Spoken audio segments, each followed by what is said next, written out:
ఈ social media ప్రపంచంలో అందరూ నీరో చక్రవర్తులే. అవతల సీఎం పోయి స్టేట్ సంకనాకపోతుంటే సెల్ఫీలతో ఫీడియోలు వాయించుకుంటుంటారు. లైవ్ లోకి వచ్చాను రోయ్, నేను లైవ్ చూడండి.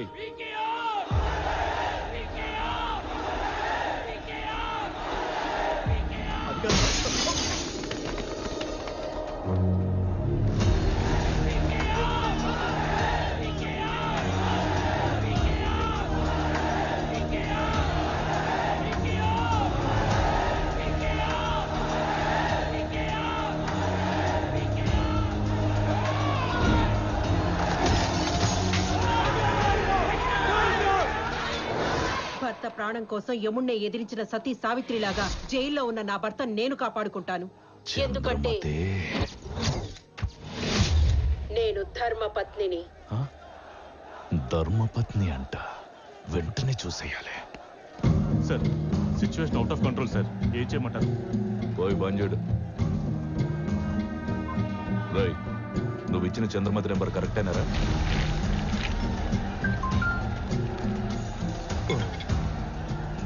నువ్వు ఇచ్చిన చంద్రమతి నెంబర్ కరెక్టేనారా?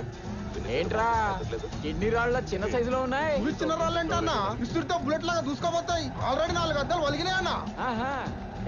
అన్నా, నేను పార్టీకి పని చేస్తున్నానో లేకుంటే ఏసీపీ గారికి పార్ట్ టైం బ్రోకర్ గా పని చేస్తున్నానో తెలవట్లేదన్నా. తప్పదురా, పైవాడు చెప్తే బ్రోకరే కాదు, అవసరమైతే లాంతర్లు కూడా పట్టుకోవాలి. ఇంకా నయం, నన్ను పడుకోమని చెప్పలే. సార్, మీరు సిన్సియర్ పోలీస్ ఆఫీసర్ అనుకుని ఫోన్ లేపట్లేదేమో సార్. మీరు గసంటలు కాదని చెప్పేస్తాను sir. Thank you sir. Hi hi hi hi. అరే ఎన్ని హాయిలు చెప్తారో నీ అబ్బా.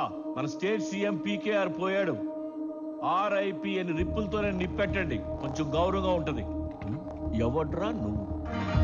నా పేరు గోవర్ధన్ అండి, నేను ఇన్వెస్టిగేటివ్ జర్నలిస్ట్. చాలా ఇంట్లో కూర్చొని టీవీ లాంచ్ చేసి సెలబ్రిటీలు ఎవరు వస్తారని చూడడం కాదు. సీఎం సీటు ఖాళీ అయింది, అందులో ఎవడొచ్చి కూర్చుంటాడో ఆడి గురించి ఆలోచించండి. ఎవడు సీఎం అయితే నీకెందుకురా, నాకెందుకా? అరే మన కేజీ బియ్యం పెట్రోల్ డిసైడ్ చేసేది ఆడేరా ఎదవా. మంచోళ్ళందరూ మంచోళ్ళు కాదు, చాలా డ్రామాలు జరుగుతున్నాయి వెనక, అన్ని రంగులు మారతాయి.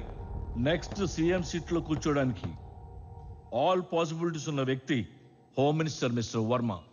ఈ రోజు తెలుగు రాష్ట్ర చరిత్రలోనే చీకటి రోజుగా మిగిలిన ఎమ్మెల్యేలని ఎంపీల్ని తన గ్రిప్పులో పెట్టుకుని ఆడించే మోడర్న్ చాణక్యుడు, పాలిటిక్స్ అనే రొచ్చులో చాలా కంఫర్టబుల్ గా ఈదుకుంటూ పోయే మొసలి మిస్టర్ వర్మ.